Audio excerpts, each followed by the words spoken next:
네, 안녕하세요. 주택을 지어서 살고 있는 점퍼라고 합니다. 전원주택을 살 때 일단은 하자가 있는지 없는지 확인을 해야겠죠. 특히나 전원주택은 대형 건설사가 짓거나 그런 게 아니기 때문에 일반 개인이라든지 중소 하우징 업체라든지 그런 업체가 짓기 때문에 하자가 있을 수 있는 확률이 높습니다. 그래서 지붕이라든지 벽이라든지 누수가 있는지 없는지, 그리고 전원주택 같은 경우에는 특히 좀 겨울에 추울 수가 있기 때문에 화장실 바닥까지 난방이 되는 건지, 화장실 바닥 난방이 진짜 중요한 것 같아요. 저희 집은 화장실 바닥까지 난방이 되기 때문에 겨울에도 따뜻합니다. 근데 어떤 전원주택 가면은 화장실에 난방이 아예 없어가지고 화장실은 거의 얼음이 얼 정도로 그런 집이 있습니다. 그래서 화장실까지 난방이 되는지, 누수가 없는지, 누수 같은 경우에는 지붕 쪽이나 이런 쪽에 물자국 같은 게 아마 보일 거예요. 누수가 있는 집은. 물론 집주인이 팔기 위해서 뭔가 다시 도색을 했다든지 그렇게 해서 안 보인다면 찾아내기 어렵겠지만, 일단 그런 하자가 있는지 없는지를 반드시 확인해야 됩니다. 하자가 있는 집을 사게 되면은 하자 보수 비용도 많이 들 수도 있고 일단 스트레스가 쌓이겠죠. 그리고 땅 주인과 건물 주인이 동일한가, 이것도 고민을 해보셔야 됩니다. 땅 주인과 건물 주인이 당연히 동일한 거 아닌가 라고 생각하실 수도 있는데, 그렇지 않은 집도 있어요. 가끔 보다 보면은 전원주택 단지를 만들다가 여러 가지 우여곡절을 겪다가 만들어진 그런 단지 같은 경우에 땅 주인과 건물 주인이 달라가지고 나중에 땅 주인이 새로 나타나가지고 어떤 법적인 큰 문제가 발생할 수도 있습니다. 그리고 제 개인적으로는 큰 단지형 게이티드 커뮤니티라고 하죠, 요새. 그러니까 입구에 차량이나 사람을 통제하는 그런 관리소 같은 게 있어서 그렇게 관리를 해주는, 물론 관리비도 들겠죠.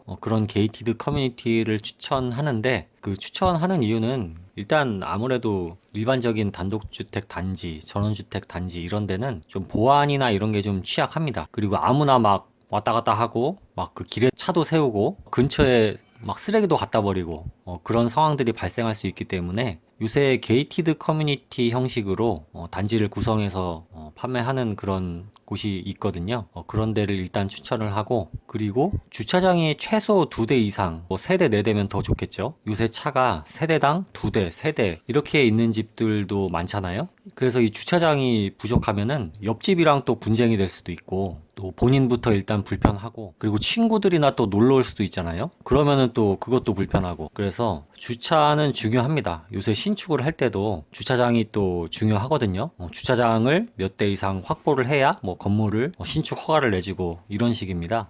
그래서 주차장이 최소 2대 이상은 될 수 있는, 많으면 많을수록 좋은 것 같고요. 그리고 근처에 오폐수 시설, 쓰레기장, 기타 유해하고 악취를 유발하는 시설이 있지는 않는가, 또는 그러한 계획이 주위에 잡혀 있지 않는가, 그런 것도 확인을 해보시면 좋을 것 같고요.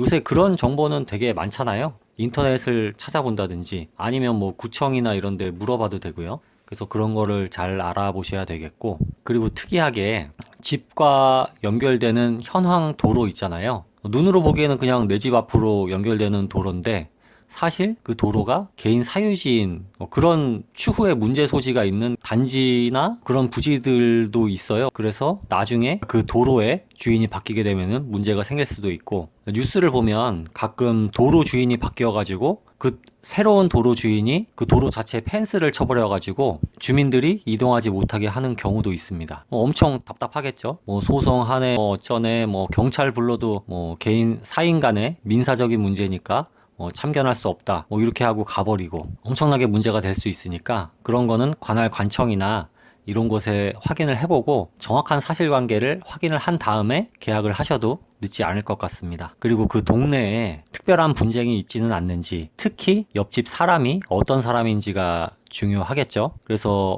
먼저 답사를 가볼 때 옆집 사람이 집 근처에 나와 있으면 동네 어떤가요? 제가 한번 살아보려고 하는데, 이렇게 말을 걸어볼 수도 있겠죠. 그러면은 대충 얘기가 오가다 보면은 이 사람이 어떤 사람이구나 느낌이 올 거고, 그리고 최소한 4번 이상은 현장에 가봐라, 저는 이렇게 좀 말씀드리고 싶습니다. 평일 오전 그리고 평일 오후 그리고 주말 오전, 주말 오후 이렇게 여러 번 가봐야 그 동네에 어떤 일이 일어나고 있고 그 동네가 어떻고 이런 게 좀 느껴지거든요. 한 번 딱 가가지고 느껴지는 그 느낌이랑 여러 번 현장에 가본 다음에 느껴지는 느낌이 달라질 수가 있습니다. 집이라는 거는 보통 사람의 전 재산이기 때문에 신중하게 여러 번 가보시고 구매를 하든지 안 하든지 그거를 판단해 보셨으면 좋겠습니다. 그리고 아까 말씀드린 대로 그렇게만 하면은 적어도 뭐 집값이 떨어지더라도 많이 떨어지지는 않을 거라고, 단지마다 또 집 자체마다 특성이 있긴 하겠지만 이렇게 꼼꼼하게 알아보고 나서 집을 산다면은 여러 가지 사정으로 이사를 가게 될 때도 어느 정도 제값을 받고 그렇게 또 다른 더 좋은 곳으로 이사를 갈 수 있지 않을까, 그런 생각이 듭니다. 전원주택이나 이런 데를 살 때는 나중에 그곳을 팔고 이사를 갈 거를 꼭 생각을 하셔야 돼요. 어떤 일이 생길지가 모르거든요. 근데 전원주택이나 이런 데는 아파트와는 또 달리 집값이 시간이 지날수록 오르는 게 아니라 떨어지는 것도 많습니다. 매물들도 막 나오는 거 보면은 처음에 나왔던 거에서 많이 떨어져서 급매로 내놨는데도 안 팔리는 곳이 많이 있거든요. 그래서 그런 환금성, 나중을 생각해서 그런 것도 꼭 생각을 해보시고 전원주택을 사셨으면 좋겠습니다. 여기까지 하고 마치도록 하겠습니다. 감사합니다.